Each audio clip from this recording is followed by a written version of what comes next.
Sahabat Indonesia, ketika Tuhan seakan membiarkan kita kalah oleh keadaan, apa yang akan kita lakukan? Sebuah kisah pada zaman kerajaan Babel ini adalah jawabannya. Dalam kitab Daniel pasal 3 ayat 1 sampai dengan ayat yang ke-6 diceritakan, Raja Nebukadnezar membuat sebuah patung emas yang tingginya 60 hasta atau 27 meter dan lebarnya 6 hasta atau 2,7 meter yang didirikannya di dataran Dura di wilayah Babel. Lalu Raja Nebukadnezar menyuruh orang untuk mengumpulkan para wakil raja, para penguasa, para bupati, para penasihat negara, para bendahara, para hakim, para ahli hukum, dan semua kepala daerah untuk menghadiri pentabisan patung yang telah didirikannya itu. Lalu berkumpullah para wakil raja, para penguasa, para bupati, para penasihat negara, para bendahara, para hakim, para ahli hukum, dan semua kepala daerah untuk menghadiri pentabisan patung yang telah didirikan Raja Nebukadnezar itu. Dan berserulah seorang bentara dengan suara nyaring, "Beginilah dititahkan kepadamu, hai orang-orang dari segala bangsa, suku bangsa, dan bahasa, demi kamu mendengar bunyi sangkakala, seruling, kecapi, rebab, gambus, serdam, dan berbagai-bagai jenis bunyi-bunyian, maka haruslah kamu sujud menyembah patung yang telah didirikan Raja Nebukadnezar itu. Siapa yang tidak sujud menyembah akan dicampakkan seketika itu juga ke dalam perapian yang menyala-nyala." Nah, inilah akibat ketika negara dan agama menjadi satu. Bisa terjadi seperti ini. Umat Tuhan dihadapkan pada pilihan hidup yang sangat sulit, dan semua itu menjadi sebuah catatan sejarah di dalam kerajaan Babel. Di negara kita juga kadang umat Tuhan dihadapkan pada pilihan hidup yang sangat sulit. Ada semacam kebijakan di bawah meja, jika ingin karirmu sukses, cepat naik pangkat, atau tidak ingin mengalami hambatan dan dimasukkan ke dalam kotak, kalau engkau Kristen, engkau harus melepaskan imanmu dan berganti dengan agama lain, agama mayoritas. Cerita ini sudah lama beredar, sudah menjadi rahasia umum. Sebagian yang mengalami perlakuan seperti ini ada yang menceritakannya. Ada seorang anggota gereja yang setia berpamitan kepada pendetanya karena harus melepaskan imannya. Sebab jika tidak, karirnya tidak akan bisa sampai ke puncak. Tetapi kita bersyukur bahwa situasi akhir-akhir ini telah banyak berubah. Kita apresiasi Bapak Presiden Jokowi yang melantik Jenderal Listio Sigit, seorang jenderal Kristen, menjadi Kapolri, orang nomor 1 di kepolisian Republik ini. Sesuatu yang di masa lalu tidak mungkin terjadi. Puji Tuhan, kita terus berdoa bagi pemulihan Indonesia. Tetapi, kalau cuma seperti itu tantangannya, itu terlalu ringan dibandingkan dengan zaman Raja Nebukadnezar ini. Jika engkau tidak mau menyembah patung dewa yang dibuat oleh Raja, hidupmu akan berakhir di dalam perapian yang menyala-nyala. Jadi kalau cuma tidak naik pangkat, atau dihambat dalam karir, tidak bisa sampai ke puncak, itu masih ringan. Menjengkelkan memang, tetapi masih ringan jika dibanding dengan situasi di zaman Raja Nebukadnezar. Tetapi di belahan dunia yang lain, peristiwa semacam ini masih mungkin untuk terjadi. Saudara-saudara Kristen kita di Afghanistan mengalami situasi yang sulit sekarang. Sejak Taliban berkuasa di negeri itu, mereka terancam untuk dibantai, seperti yang pernah terjadi ketika ISIS berkuasa di beberapa wilayah di Timur Tengah. Nah, pertanyaannya adalah, jika kita berada pada situasi seperti ini, apa yang akan kita lakukan? Ketika Tuhan seakan membiarkan situasi buruk menang, apa yang akan kita lakukan? Jika seakan Tuhan mengizinkan kita kalah oleh keadaan, apa yang akan kita lakukan? Nah, di masa itu, ada 3 pemuda Yahudi yaitu Sadrah, Mesak, dan Abednego. Mereka tidak mau menyembah patung dewa yang dibuat oleh raja. Orang-orang Kasdim lalu melaporkan mereka. Raja menjadi sangat murka, maka diultimatumlah mereka untuk yang terakhir kalinya. Seperti yang diceritakan di dalam kitab Daniel pasal 3 ayat 14 sampai dengan ayat 15, berkatalah Nebukadnezar kepada mereka, apakah benar hai Sadrah, Mesak, dan Abednego bahwa kamu tidak memuja dewaku dan tidak menyembah patung emas yang kudirikan itu? Sekarang, jika kamu bersedia, demi kamu mendengar bunyi sangkakala, seruling, kecapi, rebab, gambus, serdam, dan berbagai bunyi-bunyian, sujudlah menyembah patung yang kubuat itu. Tetapi jika kamu tidak menyembah, kamu akan dicampakkan seketika itu juga ke dalam perapian yang menyala-nyala. Dan dewa manakah yang akan melepaskan kamu dari tanganku? Entah Tuhan macam apa yang disembah Raja Nebukadnezar ini, sehingga halal baginya untuk menumpahkan darah sesamanya hanya karena tidak sepaham dengan kepercayaannya. Saya mau katakan begini, jika di masa kini masih ada agama yang mengajarkan halal bagimu untuk menumpahkan darah sesamamu, halal bagimu untuk membunuh, untuk merampok, untuk meneror, tinggalkan agamamu itu. Engkau tidak akan bisa hidup tenang, baik di dunia ini maupun di akhirat. Hijrahlah kepada agama yang Tuhannya mengajarkan untuk memuliakan manusia sebagai makhluk ciptaan yang termulia. Seperti yang diajarkan Tuhan Yesus, kasihilah sesamamu manusia seperti dirimu sendiri. Agama yang benar adalah agama yang Tuhannya mengajarkan umatnya untuk mengasihi sesamanya, seperti umatnya itu mengasihi dirinya sendiri. Karena manusia adalah makhluk ciptaan Tuhan yang paling mulia.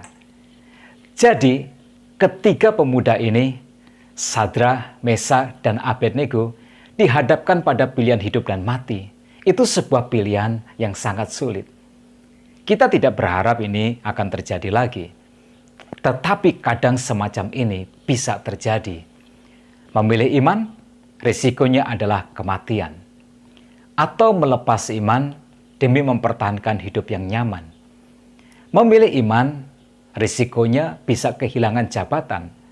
Atau melepaskan iman demi mendapatkan dukungan atau karir yang cemerlang. Saya mau katakan begini, saat kita diposisikan pada posisi yang sangat sulit, kisah Sadrah, Mesak, dan Abednego ini dapat menjadi sebuah inspirasi sekaligus juga motivasi. Dalam ayat yang ke-16 sampai dengan 18, ketika pemuda ini membuat sebuah pilihan, mereka berkata, tidak ada gunanya kami menjawab Tuanku dalam hal ini. Jika Allah kami yang kami puja sanggup melepaskan kami, maka ia akan melepaskan kami dari perapian yang menyala-nyala itu dan dari tangan Tuanmu, ya Raja. Tetapi jika seandainya tidak, hendaklah Tuanku mengetahui, ya Raja, bahwa kami tidak akan memuja dewa Tuanku dan tidak akan menyembah patung emas yang Tuanku dirikan itu.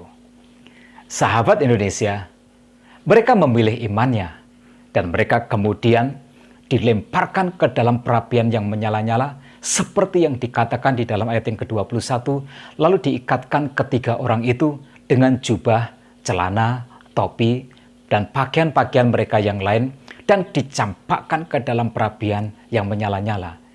Sadrah, Mesak, dan Abednego lebih memilih mati jika pilihannya hanya itu.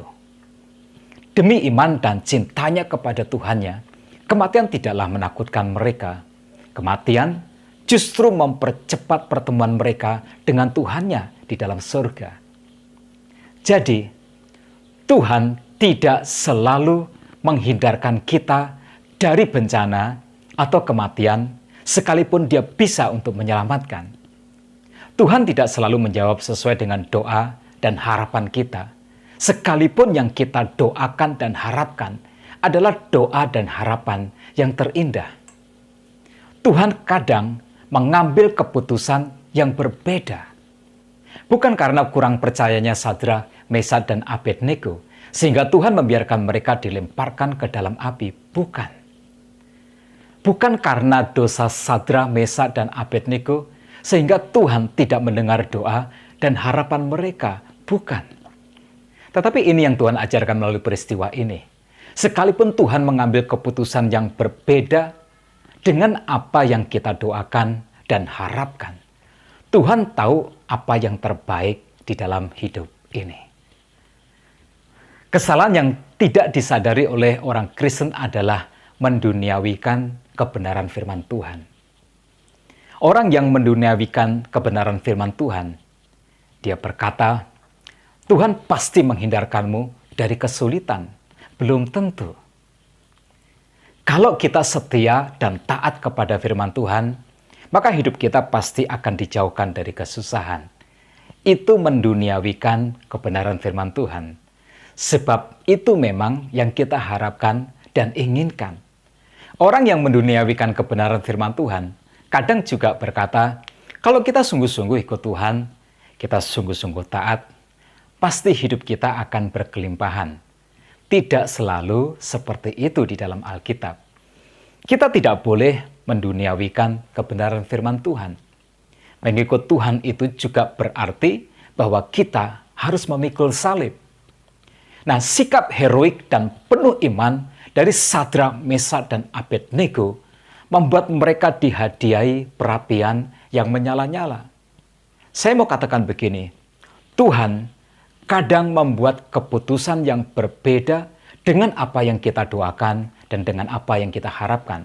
Dan ketika itu terjadi, bagaimanapun juga, itu yang harus kita jalani. Karena itu pelajaran yang kita petik dari kisah ini adalah, yang pertama, bersabarlah dan ikhlaslah. Ikhlaslah menjalani semua kesulitan, ikhlaslah menjalani semua tantangan, ikhlaslah menjalani semua ujian, ikhlaslah menjalani semua cobaan. Kita bisa berdoa dengan doa yang terbaik, tetapi ikhlaslah dengan apapun yang diputuskan oleh Tuhan.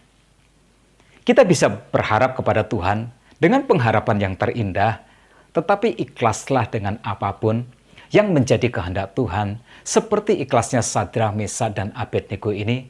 Mereka berkata, jika Allah kami yang kami puja sanggup melepaskan kami, maka Ia akan melepaskan kami dari perapian yang menyala-nyala itu dan dari tanganmu, ya Raja. Tetapi seandainya tidak. Nah, ini kata yang menariknya. Tetapi seandainya tidak, hendaklah Tuanku mengetahui, ya Raja, bahwa kami tidak akan memuja dewa Tuanku dan tidak akan menyembah patung emas yang Tuanku dirikan itu.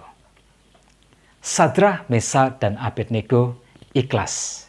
Jika seandainya Tuhan tidak menghindarkan mereka dari perapian yang menyala-nyala itu. Nah, sahabat Indonesia, keikhlasan adalah sebuah kekuatan. Kekuatan yang sanggup membuat kita menjalani keadaan sulit kita. Kekuatan yang membuat kita tidak akan mengeluh. Kekuatan yang membuat kita tidak akan kecewa apapun yang terjadi di dalam hidup ini. Dalam Perjanjian Baru, keikhlasan adalah ketika kita menyalibkan keinginan daging kita, ego kita, dan bersama-sama dengan Rasul Paulus kita berkata, bagiku hidup adalah Kristus dan mati adalah keuntungan. Yang kedua, lebih dari mengimani Tuhanmu, cintailah Tuhanmu lebih daripada apapun juga. Hanya cinta yang dapat berkata, seperti yang mereka katakan, tetapi seandainya tidak, hendaklah Tuanku mengetahui, ya Raja, bahwa kami tidak akan memuja dewa Tuanku dan tidak akan menyembah patung emas yang Tuanku dirikan itu. Cinta kepada Tuhannya yang membuat Sadrak, Mesak, dan Abednego ini rela mati demi imannya. Hanya cinta yang membuat seseorang lebih memilih kematian daripada harus hidup di dalam penyangkalan iman. Hanya cinta yang membuat kita ikhlas mengikut Tuhan sampai kepada akhir hayat kita. Hanya cinta kepada Tuhan yang membuat kita rela meninggalkan segala kesenangan dunia. Hanya cinta kepada Tuhan yang membuat kita siap mati bagi Tuhan. Itu yang membuat kita bisa menjalani situasi-situasi yang sulit di dalam hidup ini. Ikhlas dan cinta kepada Tuhan. Nah, setelah Sadrah, Mesah, dan Abednego menyatakan keikhlasannya dan cintanya kepada Tuhan, lihatlah apa yang kemudian terjadi di dalam ayat yang ke-24 sampai dengan ayat yang ke-26. Berkata, kemudian terkejutlah Raja Nebukadnezar, lalu bangun dengan segera, berkatalah ia kepada para menterinya, bukankah 3 orang yang telah kita campakkan dengan terikat ke dalam api itu? Jawab mereka kepada raja, benar ya raja. Katanya, tetapi ada 4 orang kulihat berjalan-jalan dengan bebas di tengah-tengah api itu. Mereka tidak terluka, dan yang keempat itu rupanya seperti anak dewa. Sadrah, Mesah, dan Abednego tidak terbakar di dalam perapian itu. Lalu Nebukadnezar mendekati pintu perapian yang bernyala-nyala itu, berkatalah ia, Sadrah, Mesah, dan Abednego, hamba-hamba Allah yang maha tinggi, keluarlah dan datanglah kemari. Lalu keluarlah Sadrah, Mesah, dan Abednego dari api itu. Ayat yang ke-28, berkatalah Nebukadnezar, terpujilah Allahnya Sadrah, Mesah, dan Abednego, Dia telah mengutus malaikatnya dan melepaskan hamba-hambanya yang telah menaruh percaya kepadanya dan melanggar titah raja, dan yang menyerahkan tubuh mereka karena mereka tidak mau memuja dan menyembah Allah manapun kecuali Allah mereka. Sahabat Indonesia, nah sekarang lihatlah, happy endingnya lebih happy daripada semua doa dan harapan Sadrah, Mesah, dan Abednego sebelumnya. Mereka berharap Tuhan akan membuat mereka tidak sampai dilemparkan ke dalam perapian yang menyala-nyala sebab iman mereka. Tetapi Tuhan lebih memilih Sadrah, Mesah, dan Abednego dimasukkan ke dalam perapian yang menyala-nyala karena mujizatnya lebih mujizat daripada Tuhan membuat mereka tidak jadi dilemparkan ke dalam perapian itu. Tuhan lebih memilih Sadrah, Mesah, dan Abednego dimasukkan ke dalam perapian yang menyala-nyala. Karena kemuliaannya lebih mulia daripada Tuhan menolong mereka, menghindarkan mereka dari perapian yang menyala-nyala. Tuhan lebih memilih mereka dilemparkan ke dalam perapian yang menyala-nyala. Karena selamatnya mereka dari sana jauh lebih ajaib daripada jika Tuhan mengubah hati sang raja. Nah, ini kesimpulannya. Jika Tuhan seakan membiarkan kita kalah oleh keadaan, keikhlasanmu dan cintamu kepada Tuhanmu akan membuat Tuhan menganugerahimu dengan mujizat yang besar dan berkat yang besar di dalam hidupmu. Maka ikhlaslah dalam hidup ini dan cintailah Tuhanmu dengan seluruh hidupmu. Dari Kota Hujan Bogor, sahabatmu ini akan selalu terus menyemangatimu.